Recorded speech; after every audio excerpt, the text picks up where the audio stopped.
네, 성도님들 인사드리겠습니다. 안녕하세요. 네, 우리 오세창 선생님 말씀하신 것처럼 오늘은 2023년 9월 6일입니다. 수양회를 지난 주간에 가졌고, 그리고 이제 소위 2023년 이제 하반기, 학교로 말하면 이제 2학기에 이제 처음 모이게 되는 또 이제 수요 집회가 되겠습니다. 먼저 우리 세창 선생님께서 이렇게 사회하시면서 다시 서울로 교회 옆 창동 여기 옆에 아파트로 돌아오셨다는 얘기를 하셨는데 잘 돌아오셨습니다. 이렇게 환영을 드리고 또 얘기를 들으면서 나는 언제쯤 돌아올 수 있을까? 1년 만에 돌아왔다는데 수년이 됐는데 이게 어떻게 되는 거지? 이런 생각도 문득 들기도 했습니다. 저도 오래전에 이제 교회 근처에서 이렇게 교회 다니는 게 교회 오고 가는 게 그렇게 어렵지 않았고 그냥 교회를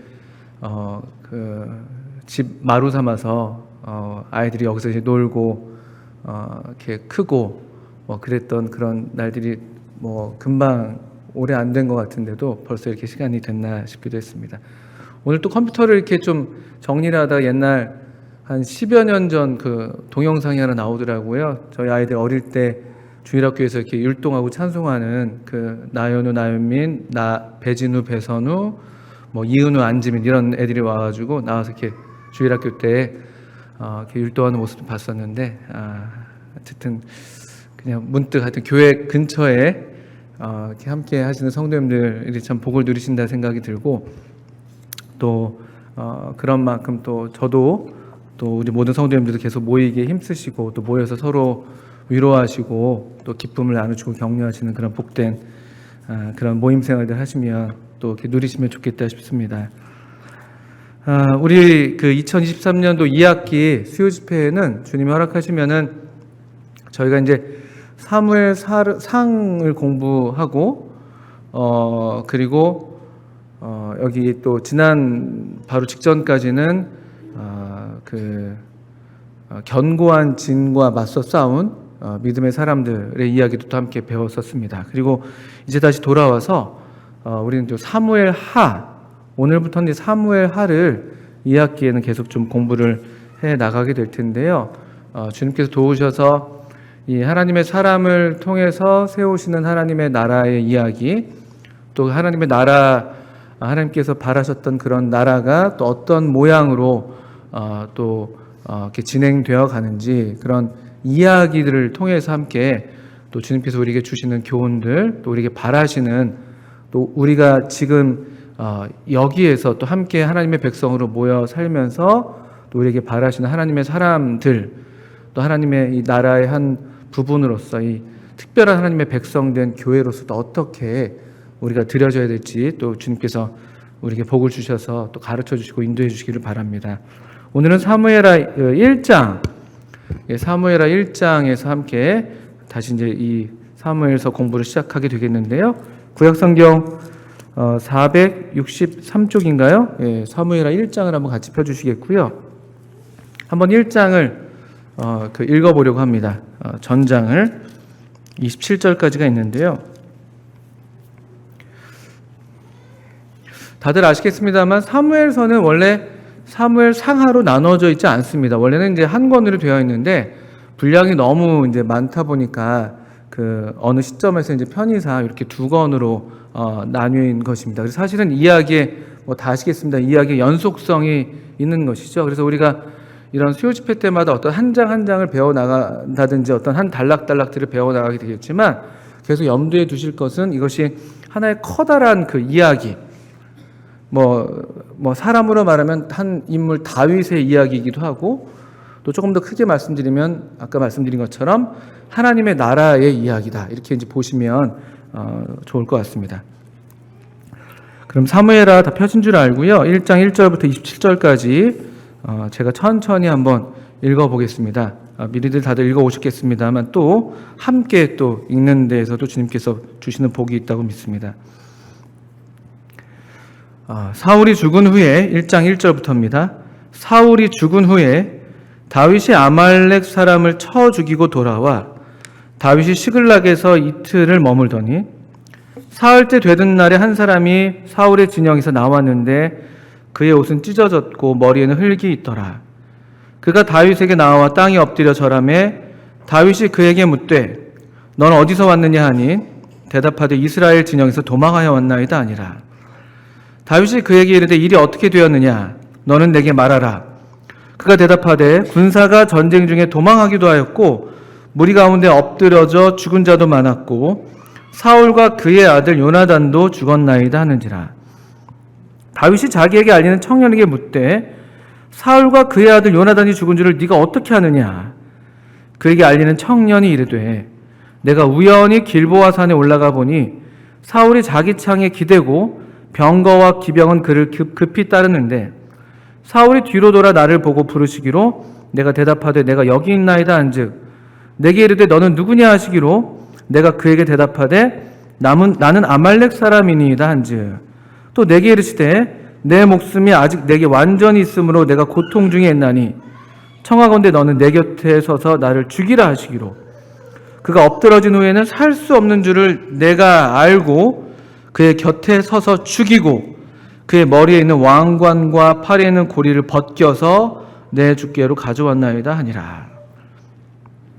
이에 다윗이 자기 옷을 잡아 찢음에 함께 있는 모든 사람도 그리하고 사울과 그의 아들 요나단과 여호와의 백성과 이스라엘 족속이 칼의 죽음으로 말미암아 저녁 때까지 슬퍼하여 울며 금식하니라.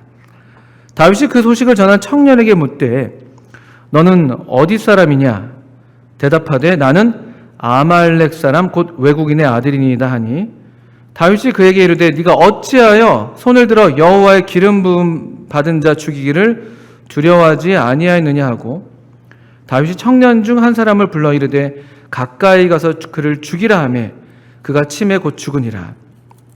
다윗이 그에게 이르기를 너의 피가 너의 머리로 돌아갈지어다 내 입이 내게 대하여 증언하기를 내가 여호와의 기름 부음 받은 자를 죽였노라 함이니라 하였더라. 17절부터입니다. 다윗이 슬픈 노래로 사울과 그의 아들 요나단을 조상하고 명령하여 그것을 유다 족속에게 가르치라 하였으니 곧 활 노래라. 야살의 책에 기록되었으되 이스라엘아 내 영광이 산 위에서 죽임을 당하였도다. 오호라 두 용사가 엎드러졌도다. 이 일을 가드에도 알리지 말며 아스글론 거리에도 전파하지 말지어다. 블레셋 사람들의 딸들이 즐거워할까 할례받지 못한 자의 딸들이 개가를 부를까 염려로다. 길보아 산들아 너희 위에 이슬과 비가 내리지 아니하며 재물 낼 밭도 없을지어다. 거기서 두 용사의 방패가 버림바 됨이니라. 곧 사울의 방패가 기름 부음을 받지 아니함 같이 됨이로다. 죽은 자의 피에서 용사의 기름에서 요나단의 활이 뒤로 물러가지 아니하였으며 사울의 칼이 헛되이 돌아오지 아니하였도다. 사울과 요나단이 생전에 사랑스럽고 아름다운 자이러니 죽을 때에도 서로 떠나지 아니하였도다. 그들은 독수리보다 빠르고 사자보다 강하였도다.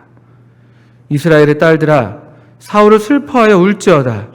그가 붉은 옷으로 너에게 화려하게 입혔고 금 놀이개를 너희 옷에 채웠도다. 오호라 두 용사가 전쟁 중에 엎드러졌도다.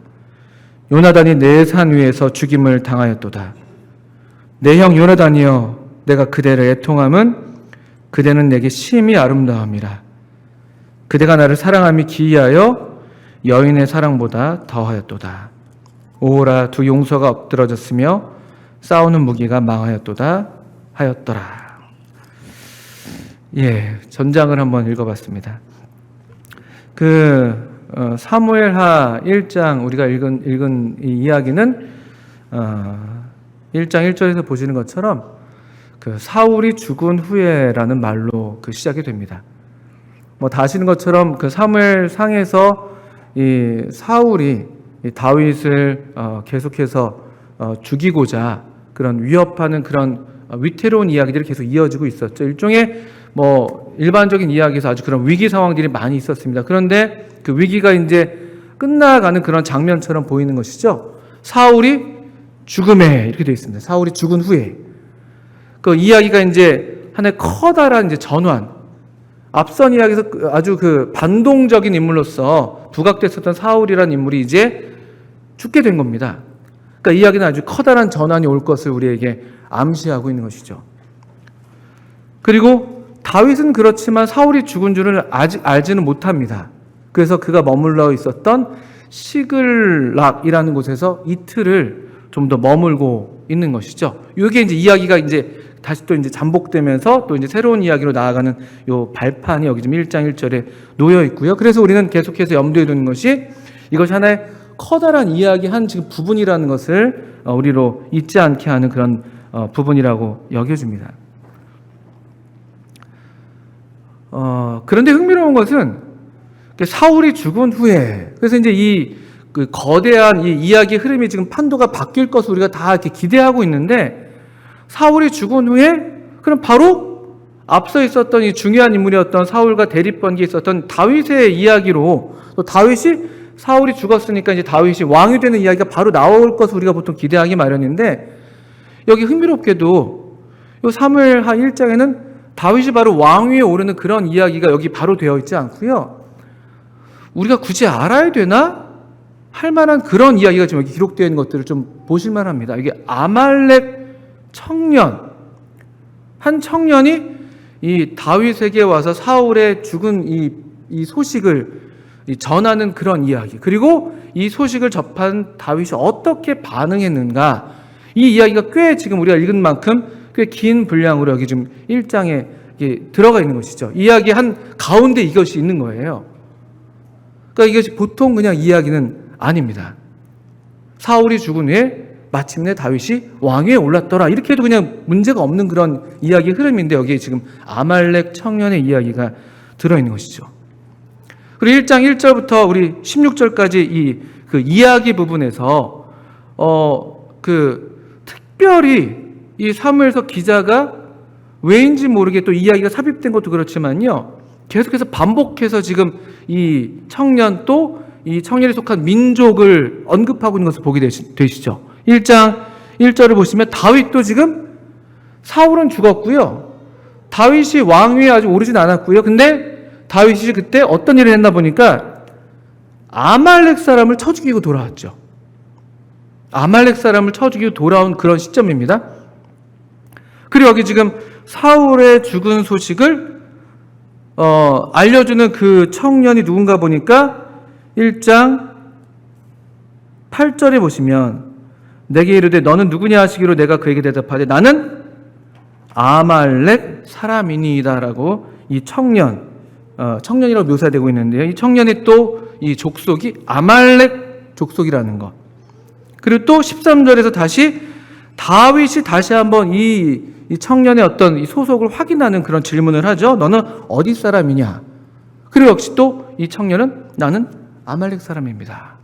아말렉이 이 세 번이나 지금 유독 눈에 띄게 반복되는 것들을 좀 보시게 됩니다.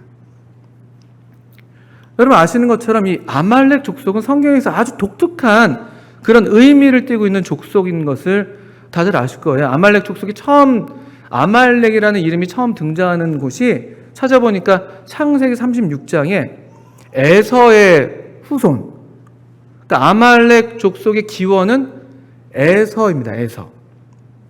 우리 야곱과 에서, 야곱의 쌍둥이 형이죠. 그런데 잘 아시는 것처럼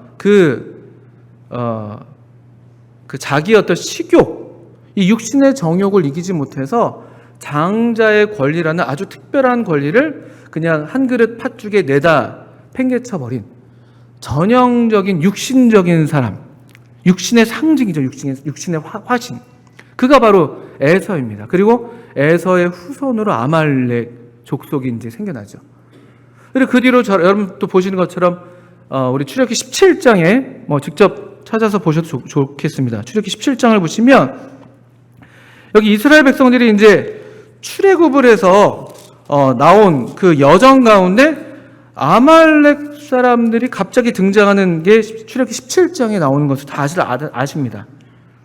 아말렉이 이스라엘의 피곤한 자들을, 그 뒤쪽에서 처져 있었던 피곤한 자들을 이렇게 급습해 온 것이죠.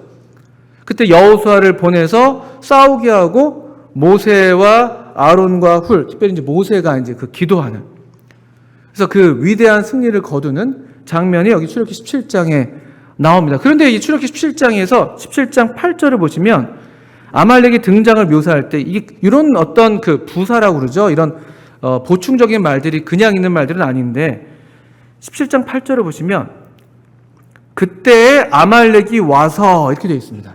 그때에 아말렉이 와서 이스라엘과 르비딤에서 싸우니라. 그때입니다. 그때.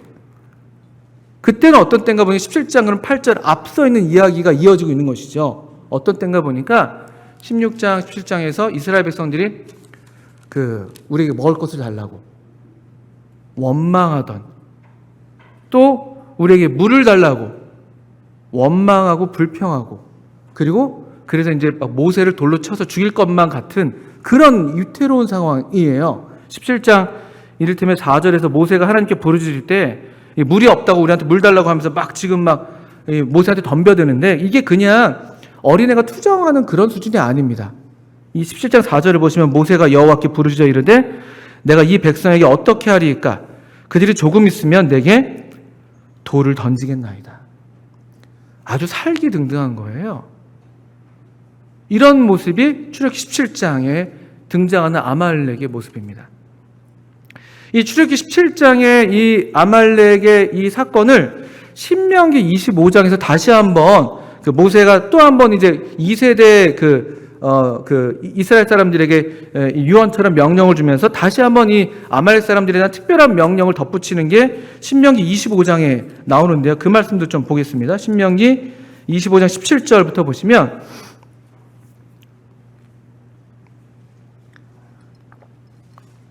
이 아말렉 족속을 유심히 보실 필요가 있고요. 출애굽기 17장에서도 유독 하나님께서 특이하게 내가 대대로 이 아말렉과 싸우겠다, 그런 어떤 이 싸움의 어떤 선전포고를 하시고 여호와 니시라는 이름을 거기에서 두시고, 그리고 신명기 25장에서 다시 한번 또 그 사건을 상기시키면서 좀 더 부연하는 내용들이 있습니다. 신명기 25장 17절인데요. 신명기 25장 17절. 너희는 애굽에서 나오는 길이에요. 아말렉이 너에게 행한 일을 기억하라.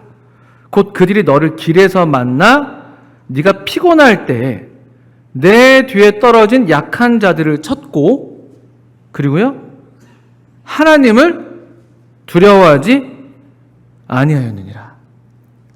아말렉 족속의 특징들이 조금씩 더 이렇게 부연되고 있죠.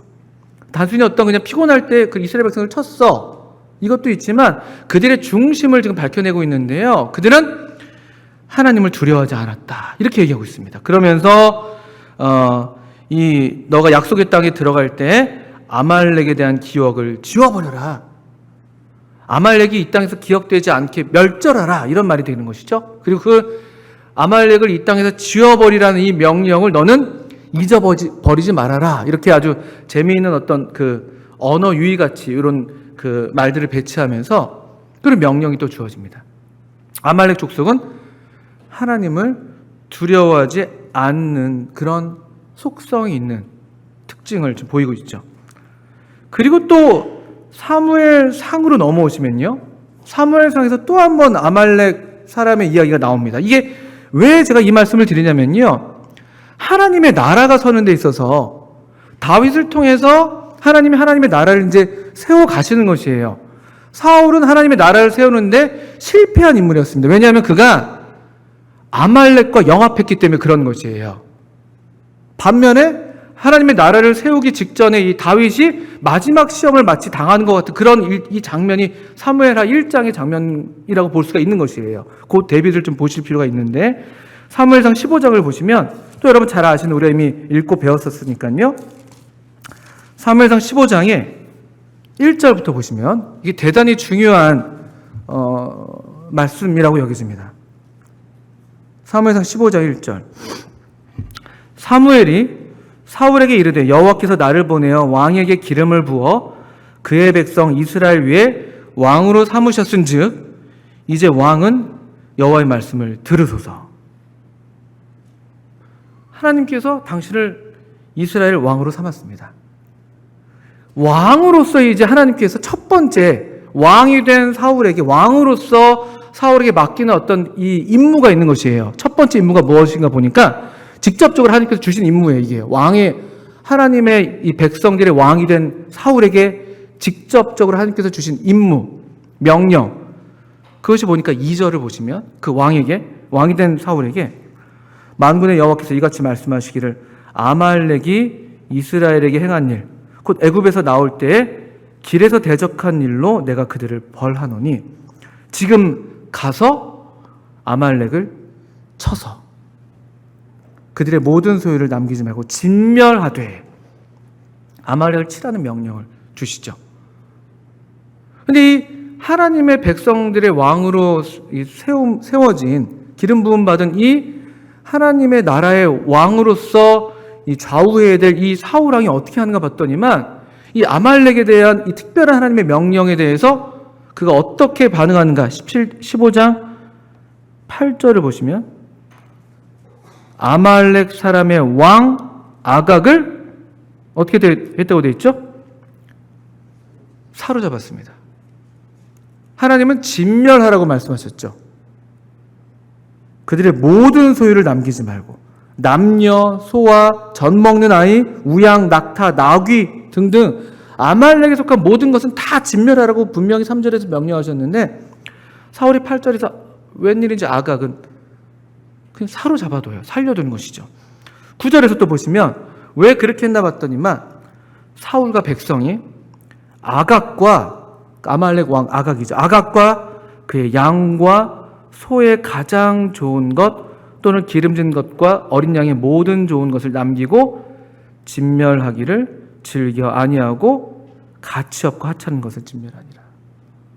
잘 아시는 내용이죠.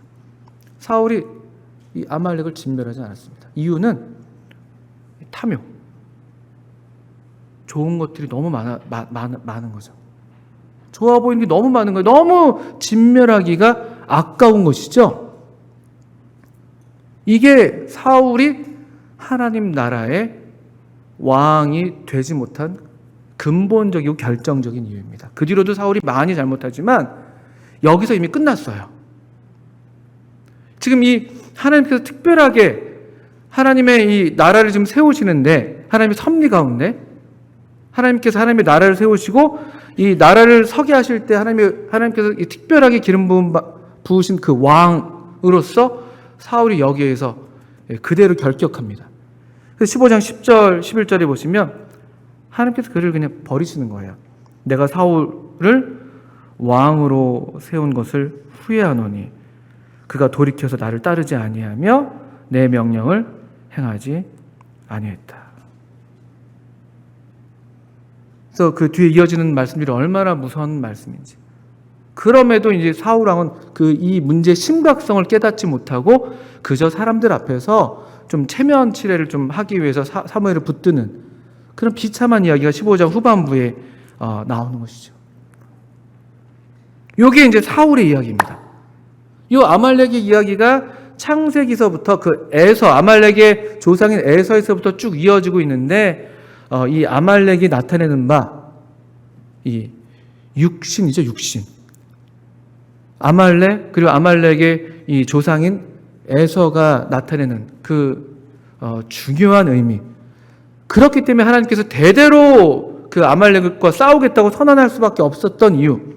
또 그래서 하나님께서 친히 세우신 왕이라 할지라도 그가 이 육신과 영업할 때에는 하나님 나라에 적합하지 않은 하나님 나라의 지도자로서는 전혀 적합하지 않은 그런 결격이 되는 이유가 되는 게 이 아말렉이 바로 그 육신을 나타내기 때문에 그렇습니다. 에서는 이 전형적인 우리 육신의 정욕이죠. 식욕. 이게 반복되는 거예요. 출애굽기에서도 이스라엘 백성들 먹을 것이 없어서 목마르다고. 우리 어떤 그냥 아주 기본적인 욕구라고 할 수 있겠지만 그 욕구가 하나님보다 더 큰 욕구가 되는 거예요. 하나님보다 더 큰. 그대로 그것이 우상인데 사실은 가장 강력한 우상은 하나님과 경쟁하는 우리 모두의 경험이 그런데요. 무슨 세상에 다른 신이 있어서 그런 게 아니에요. 하나님과 가장 경쟁하는 강력한 우상이 있다면 그게 바로 우리 자신이죠. 자기를 위해서 우상을 만듭니다. 자기를 위해서. 우상을 위해서 우리가 우상을 섬기지 않아요. 자기를 위해서 우상을 섬기죠. 이 뿌리 깊은 우리의 어떤 이 근본적인 우리의 본성이죠. 육신적인 본성. 이 출애굽기 17장에서도 이런 원망과 불평과 이런 전형적인 육신의 속성들이죠. 그때 아말렉이 들어오는 거예요. 또 사무엘상 15장에서 우리가 본 것처럼요, 이 탐욕, 이 우리 마음에 있는 이 욕심이죠. 욕심, 물질에 대한 욕심이든 또 명예에 대한 욕심이든 사울이 그 두 가지를 다 그대로 나타내 보이고 있는데요. 근데 거기 그대로 그냥 노출돼 버렸고 거기에서 그냥 실패한 모습이 적나라하게 드러나고 있죠. 또 사무엘하 1장 우리가 지금 읽었는데 여기에 있는 아말렉 청년도 전형적인 육신의 모습인 거예요. 이게 무엇입니까? 우리가 일반적으로 이게 다윗과 하나님의 사람과 정 대조가 되는 그런 모습이 되는 것인데요. 이 사실 아말렉 이 청년의 이 보고는 사무엘상 그 31장 바로 앞서서 그 실제로 사울의 죽음을 묘사한 내용과 비교해 보면요, 두 가지가 서로 다릅니다. 둘 다가 참될 수가 없어요.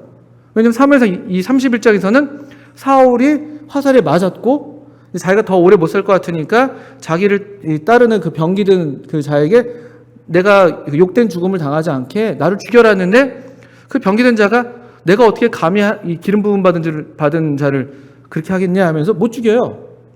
그래서 사울이 스스로 자기 칼 위에 스스로 이제 그 목숨을 끊는 장면이 사무엘상 31장의 묘사입니다.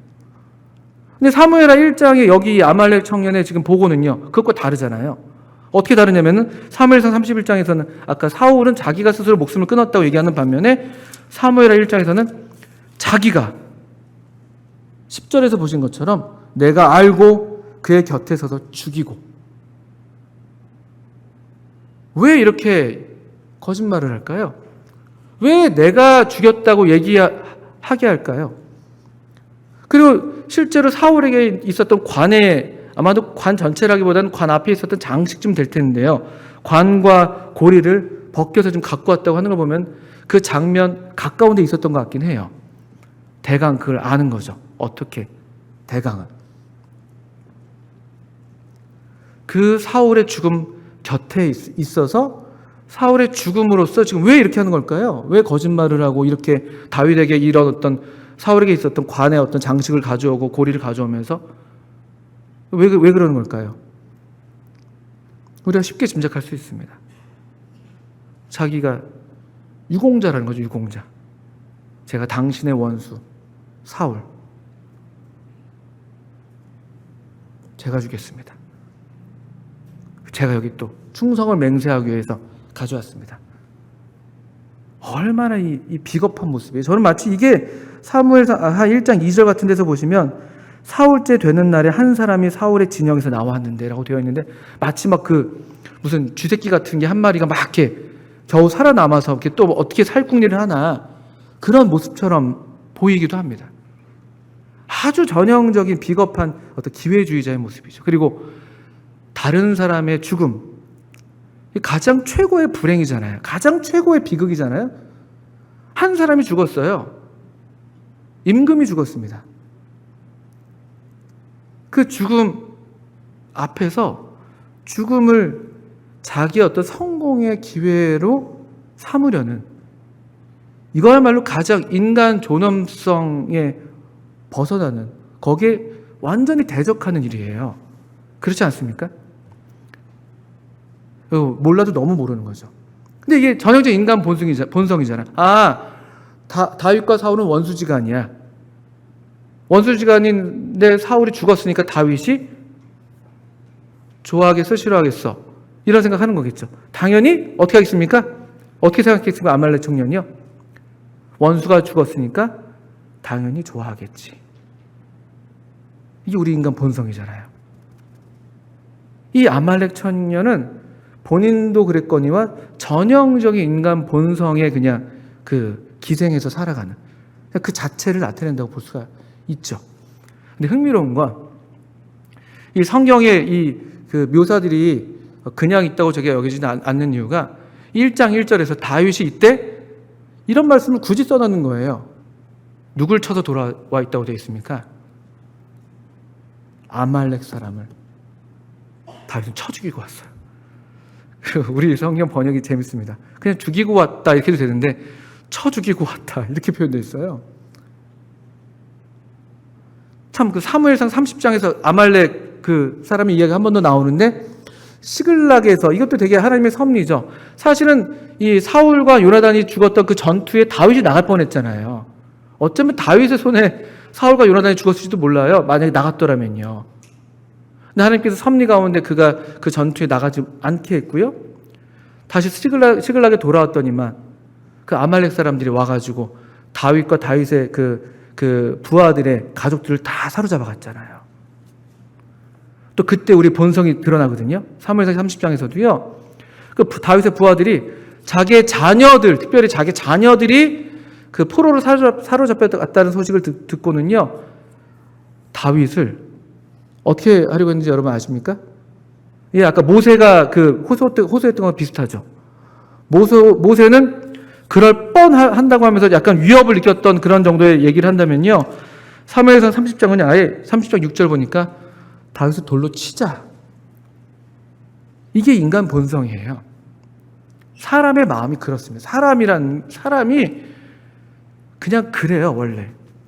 이건 뭐 특별히 이 사람이 나빠서 그런 게 아니죠. 우리가 다 알지 않습니까?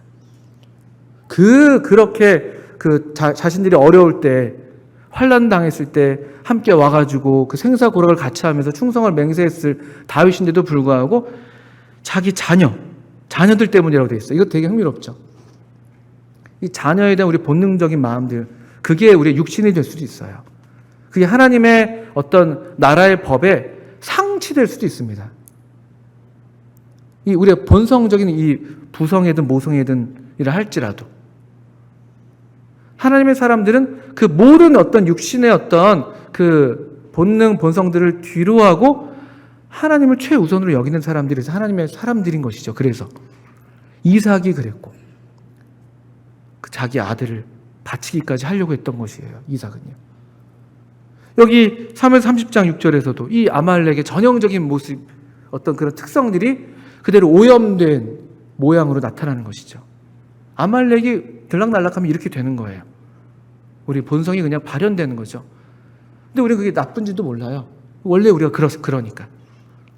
만물보다 거짓되고 심히 부패한 게 사람의 마음이라 우리가 우리 자신의 마음이 어떤 건지도 사실 모를 때가 얼마나 많은지, 얼마나 우리가 우리 자신한테 속는지, 이것이 옳다고 생각하는데 그것이 얼마나 하나님의 뜻과 대적되는 경우가 많은지, 이것이 그러다고 생각하는데 사실은 그것이 하나님의 뜻인 경우가 얼마나 많은지, 우리 다 그렇게 속을 수가 있는 것이죠. 근데 이 다윗이 아말렉을 쳐 죽이고 돌아와서 머물고 있을 때였어요. 그리고 다윗이 하나님 나라에 참으로 합당한 왕인 것이 여기 마지막 그가 왕위에 오르기 직전에 이 사건에서 나타나는 것이죠. 다윗이 사울 수준의, 또 우리 수준의 그냥 인간적인 우리 그냥 이 육신의 어떤, 우리가 다 사람이 그렇지라는 그 정도 수준에서 그냥 머무는 사람이었다면요. 야, 잘 됐다. 나한테 그렇게 나를 어렵게 했던 그 사람 쌤통이네. 아유, 하나님이 벌 주셨네. 내 이럴 줄 알았어. 아마 우리 몰이 몰라도 저는 그렇게 반응했을 것 같거든요. 근데 그렇게 하지 않는 것이죠. 그리고 여기 중요한 게 다윗이 사울을 가리켜서 부르는 말이 1장 14절 그리고 16절에 2번 나옵니다. 다윗이 그에게 이르되 네가 어찌하여 손을 들어 여호와의 기름 부음 받은 자 죽이기를 두려워하지 아니하였느냐. 또 16절에 후반부에 네 입이 네게 대하여 증언하기를 내가 여호와의 기름 부음 받은 자를 죽였노라 함이니라. 다윗에게는 사울은 그냥 사울이 아닌 거예요. 이게 큰 차이인 것이죠. 그래서 제가 말씀을 준비하면서 참고했던 책이 이제 이 이런 우리 책 읽는 자매님들이 읽으셨던 책인 걸로 제가 알고 있어요. 다윗 현실에 뿌리 박은 영성이라는 책인데요. 이 책에서 이 작가가 유진 피터슨이라는 목사님인데 이분이 이런 얘기를 합니다. 다윗에게 있어서는 사울이 나에게 어떻게 행하느냐가 중요한 게 아니라 하나님이 사울에게 어떻게 행했느냐가 중요하다. 한 번만 다시 한번 말씀드려 볼게요. 그가 나에게 어떻게 했느냐가 중요한 게 아니라 하나님이 그에게 어떻게 했느냐가 더 중요하다. 이게 다른 차원이죠. 다른 차원. 우리 수준의 그냥 인간 본성, 우리의 그냥 일반적인 우리 어떤 사람의 육신의 어떤 그냥 수준의 생각은 그가 나에게 이렇게 했으니까 내가 이렇게 하는 게 당연하지. 눈에는 눈이고 이에는 이지. 그가 나에게 이렇게 했으니까 그가 저런 일을 당해도 마땅하지. 근데 그게 우리 그냥 보통 수준의 생각이라면 여기 하나님의 사람 다윗의 생각이 다른 거예요. 그가 나에게 대단한 어려움을 끼쳤죠. 생명의 위협을 겪은 적이 한두 번이 아니었습니다. 그냥 죽여도 사실은 정당방위로 인정될 만한 일들이 얼마나 많았습니까? 근데 그 전에도 그렇게 하지 않았을 뿐더러 여기 이때에도 다윗은 그가 나에게 어떻게 행하느냐를 따진 게 아니라 하나님이 그에게 어떻게 행했냐. 이게 절대적인 기준이 되는 것이죠. 이게 하나님 나라, 물론 이 이스라엘 나라가 완전한 나라는 못 되었지만 하나님께서 기대하시는 하나님 나라의 하나의 어떤 그런 모형으로서, 하나의 어떤 샘플로서 우리가 전체가 다 그렇지는 않지만 어떤 한 부분을 우리가 볼 수 있다면 바로 이런 것이죠. 이 절대적인 하나님의 주권을 인정하는 것입니다. 이게 참 어렵습니다. 우리 다 경험을 통해서 알고 있지 않습니까? 우리 일상생활에서도 말할 것도 없고 교회 생활에서도 이게 쉬운 일은 아닙니다. 성도라 할지라도, 성도가 아니라 할지라도 그가 나에게 어떻게 행하느냐가 우리의 기준이죠. 근데 다윗은 우리의 어떤 그런 시력 그 이상의 시각을 지금 보이고 있는 것입니다. 하나님의 시각이죠. 이것은 그리고 그냥 어떤 사람들은 다윗이 굉장히 정치적으로 이렇게 그냥 어떤 민심을 얻기 위해서 이렇게 하는 것이다라고 얘기하지만 전혀 그래 보이지 않습니다. 이건 정말 이 진심 어린 이 다윗의 애도인 것이죠.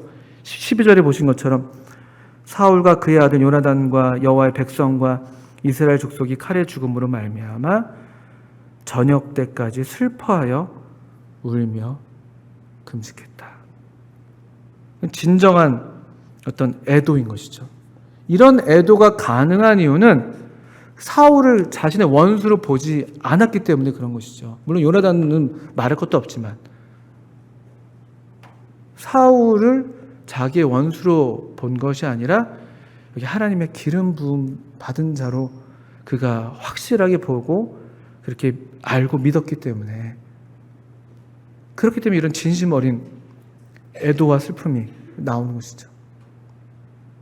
오늘날 우리가 이런 이 슬퍼하는 어떤 애도랄까요? 비탄이랄까요? 이런 것들을 잃어버렸잖아요. 얼마나 참 슬픈 일들이 얼마나 많습니까? 이게 이제 슬퍼하고 애도하고 비탄해 한다는 것이 우리가 우울하게 지내야 된다는 말이 아닙니다. 슬퍼할 때는 슬퍼야 되는 것이죠.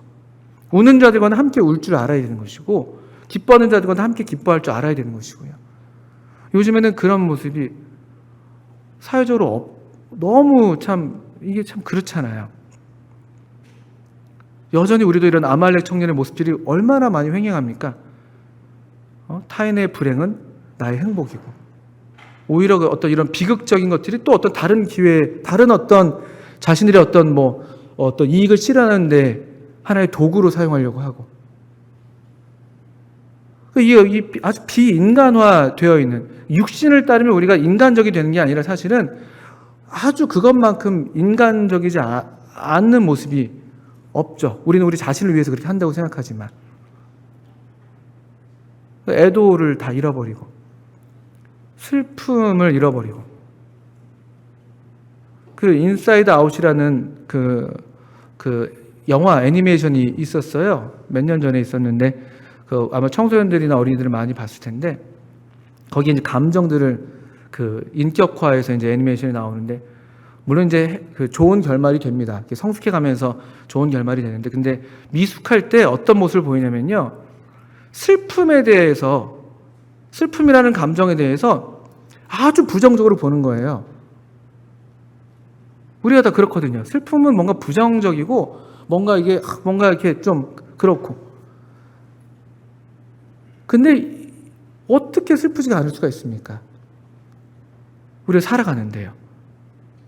슬픔이 얼마나 우리 삶의 큰 부분입니까?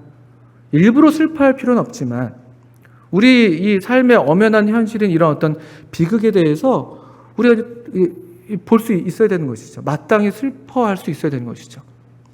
우리 주님께서 나사로의 무덤 앞에 가셨잖아요. 그 나인성 과부, 그 아들이 죽었을 때 일부러 거기까지 가셨잖아요. 그 죽음의 행렬 앞에 서셔서 관에다 손을 대시잖아요. 그걸 외면하지 않으시죠. 보통 사람 일은 우리가 원래 다 그렇게 살았던 일들이잖아요. 함께 슬퍼하고. 여기 17절 이후에는 다윗이 그래서 정말 우리가 참 눈여겨볼 만한 그런 슬픈 노래를 부릅니다. 슬픈 노래, 우리가 불러야 될 노래 중에는 슬픈 노래도 그래서 있는 것입니다. 애가. 항상 박수치고 우리가 즐거운 그런 노래들만 부를 수 없습니다. 물론 그것이 이제 어떤 공적인 회중의 어떤 찬송으로 우리가 어떤 슬픔의 노래를 같이 부르기 좀 어려운 면이 있긴 있겠습니다만, 우리 개인의 삶에서든 이런 애가가 그냥 필요한 것이에요. 성경에도 애가가 있는 것이죠. 마땅히 애통해야 하고 슬퍼해야 될 그 일들에 대해서 우리가 함께 슬퍼할 줄 아는, 그러니까 애통해야 하는 거죠. 애통해야 하는 심령이죠. 이 슬픈 노래가 있고요. 또 이 슬픈 노래를 그냥 혼자만 부르지 않았어요. 18절에 보시면 명령을 했어요. 다윗이요. 그것을 유다 족속에게 가르치라라고 하면서 배워야 될 슬픈 노래가 있는 거예요. 이 슬픔에 대해서 우리가 배울 필요가 있는 것이죠. 이때 얼마나 많은 유다 족속들이 또 다윗의 다른 사람들이 자칫하면은 그 아말렉의 길을 얼마나 가기가 쉽겠어요. 이미 앞서서도 다윗의 부하들이 그런 모습들을 몇 번 보였잖아요. 아비새도 그랬고, 제가 가서 죽이겠습니다. 그런 말들이 많잖아요. 막 그냥 툭하면. 얼마나 그러기 쉬운 때였는데, 배워야 되는 거예요. 슬픈 노래를 가르쳤습니다. 온 유다 족속에게. 지금은 칼을 들 때도 아니고, 지금은 기뻐할 때도 아니고, 지금은 함께 슬퍼할 때다. 그리고 슬퍼하는 것을 배우게 한 것을 우리가 보게 되는 것이에요. 배울 필요가 있습니다. 우리도 이 성경 말씀을 통해서, 실제 이 노래들을 통해서 어떻게 슬퍼하는가, 어떻게 애도하는가 배울 필요가 있죠. 이 슬픔의 내용이 무엇입니까? 왜 슬퍼합니까? 그게 중요하겠죠? 슬퍼하지도 않아야 될 일을 슬퍼하는 것은 그건 우울이에요, 우울, 그냥. 그러면 안 됩니다.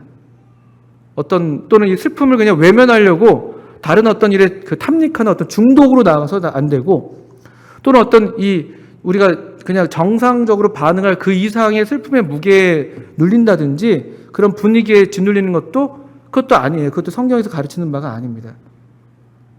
슬픔의 이유가 중요한 것이죠. 이 시에서 3번 반복되는 일종의 반복구가 있습니다. 무엇이냐면요, 19절, 25절, 27절에 나오는 구절들인데, 오호라, 두 용사가 엎드러졌도다. 이게 슬픔의 이유예요. 무엇을 슬퍼해야 하는가? 또는 이 두 용사가 엎드러졌도다. 또는 영광, 이스라엘아 19절에는 너의 영광이. 또 계속해서 용사라고 이들을 불러요. 오늘날 우리도 그래서 슬퍼해야 될 일이 있다면 우리가 어디에 특별히 애통해야 하는가라고 생각한다면요, 우리 가운데 용사들이 엎드러지는 일이 혹시 있다면 그것에 대해서 크게 애통해야 하는 것이에요. 이게 죽음에 대한 마땅한 태도고 예의인 것이죠. 사울이 왜 허물이 없겠습니까? 얼마나 허물이 많은 사람이에요. 근데 이 애가에서는 사울의 허물은 하나도 언급되지 않아요. 그리고 오히려 이를테면은 20절 같은 데서는 이 사울의 죽음을 가드의 또 아스글론 거리에는 알리지도 전파하지도 말아라. 이게 거기 블레셋 사람들의 도시인데, 이런 어떤 불명예스러운 부분이랄까요? 그런 것들을 죽음 앞에서는 얘기하지 않는 것이죠. 다 공과 과가 있죠. 근데 적어도 그 죽음 앞에서 우리가 함께 애도할 때에는 그런 것들을 말하는 것이 아니죠. 그런 말들이 얼마나 많은지 몰라요. 누군가의 죽음에 대한 악성 댓글들이 보통 그렇게 나타나죠. 근거 없는 소문들, 더욱 불명예스럽게 만드는, 그렇게 하지 않습니다. 그리고 이 사울이 비록 이런 아주 잘못이 많은 사람이었다 할지라도 하나님께서 기름을 부으신 사람이기 때문에 이스라엘의 영광 또 용사로 그 덕을 드러내는 거예요. 여기 보시면은 드러내지 말아야 할 어떤 그의 아픔이나 수치가 있다면은 반면에는 오히려 드러내야 될 그런 미덕, 일부러라도 미덕을 얘기하는 거예요. 이 23절이나 24절 이런 말씀들이 그런 말씀들이 되겠죠. 생전에 사랑스럽고 아름다운 자이러니 그들은 독수리보다 빠르고 사자보다 강하여도다. 아까 블레셋 딸들한테는 알리지 말라고 했지만 24절에서는 이스라엘 딸들은 알아야 돼요. 슬퍼해야 된다는 것이죠. 이스라엘 딸들이라면. 왜냐하면 그가 붉은 옷으로 너에게 화려하게 입혔고 금 놀이개를 너희 옷에 채웠기 때문에. 사울이 했던 어떤 이런 사울을 통해서 우리가 그들이 누렸던 것들을 일부러 상기시키는 거예요. 이게 참 육신이 아닌 그런 육신적인 어떤 아말렉의 모습이 아닌 참 인간의 모습이죠. 인간의 존엄성을 잊지 않는 그 존엄한, 그가 비록 원수였다 할지라도 한 인간으로서 그의 존엄성을 지켜주는 그 인간, 또 이 다윗은 얼마나 더욱 존엄해요. 얼마나 아말렉이 아닙니까? 얼마나 이렇게 아주 작은 어떤 마음을 가진 그런 모양이 아니잖아요. 얼마나 큽니까? 이런 마음, 이 하나님의 주권을 인정하고 또 하나님의 주권을 인정하는 가운데 이 사람을 대하는 이런 마음을 가진 이 다윗이어야 하나님께서 세우시는 하나님 나라의 왕으로 마땅한 모습인 것이죠. 아말렉의 길을 가지 않고 계속해서 이 곁에서 우리가 정신을 못 차리면 우리가 얼마든지 속아 넘어갈 수 있는 이 아말렉의 속임수랄까요? 그런 것에 넘어가지 않고 이 하나님 앞에서 이 하나님의 사람으로서 어떤 존엄을 지키는 이런 모습이 얼마나 다윗이 위대합니까? 제대로 슬퍼하는 이 다윗이 위대한 거예요. 싸움을 잘해서도 위대하고 골리앗을 쳐 죽여서도 위대하지만 이런 마음을 가진 다윗이 하나님 마음에 합하죠. 아말렉 청년을 아주 그냥 단호하게 쳐 죽이고, 그리고 이 사울과 요나단의 이 죽음 앞에서 마땅한 태도를 보이는 이 다윗의 모습. 여러 면에서 오늘날 우리가 각박한 정말 지금 너무나 이 사회가 힘들고 너무 끔찍한 일들이 많이 일어나는데 이게 그냥 비단 사회만의 문제가 아니에요. 교회 안에서도 얼마든지 이런 일들이 많이 정도는 다르다 할지라도요. 얼마나 우리 육신이 충동되고 육신의 생각이 얼마나 우리를 지배하려고 덤벼들고, 그런 우리의 삶 가운데 우리가 눈여겨볼 만한 장이라고 생각이 듭니다. 사무엘하 1장이 여기 있는 게 그래서 맞다고 여겨집니다. 사무엘하 2장에서 비로소 다윗은 유다의 왕으로서 세움을, 사람들로부터 이 세움을 받게 되죠. 그래서 바라기는 저와 이렇게 여러분이 이 성령을 따라 사는 육신의 생각이 아니라 성령의 생각을 하는, 그런, 우리가 이제 수양에서도 그런 주제로 함께 말씀을 배웠는데, 이런 성령 안에서 그래서 우리의 육신을 물리치는, 그래서 정말 이 하나님의 나라, 이 하나님 나라 다운, 또 하나님의 이 어떤 나라의 모습을 띠고 있는 이 하나님의 이 교회다운, 또 하나님의 사람다운 우리들이 된다면 이 하나님의 나라가 얼마나 계속해서 흥왕해 가겠습니까? 주님께서 우리 모두를 지키시고 또 도와주시기를 기도합니다. 함께 기도하겠습니다.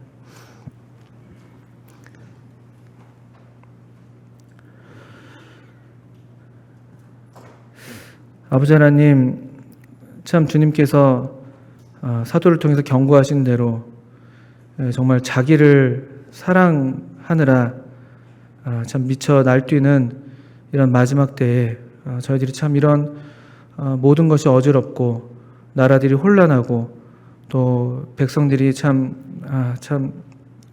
영육간에 또 피폐해가는 이와 같은 때에 하나님 말씀을 통해서 우리가 하나님 나라의 백성인 것을 또 기억하게 하시고, 또 하나님의 마음이 어떠한 마음인지를 저희로 배우게 하시는 줄 알고 감사를 드립니다. 주님, 우리를 도우셔서 저희로 이 육신의 또 이 사단의 괴계에 속지 않게 하시고, 하나님의 사람으로서 하나님의 마음을 따라서 또 하나님의 주권을 인정하면서 참 성령을 따라 살아가는 저희 모두가 되게 해주시기를 간절히 기도합니다. 우리 교회가 그래서 하나님의 손 아래에서 참 계속해서 하나님의 은혜 가운데 강건하고 또 흥왕해 가는 그런 하나님의 교회 되게 해주시기를 기도합니다. 예수님의 이름으로 기도합니다. 아멘. 네, 감사합니다.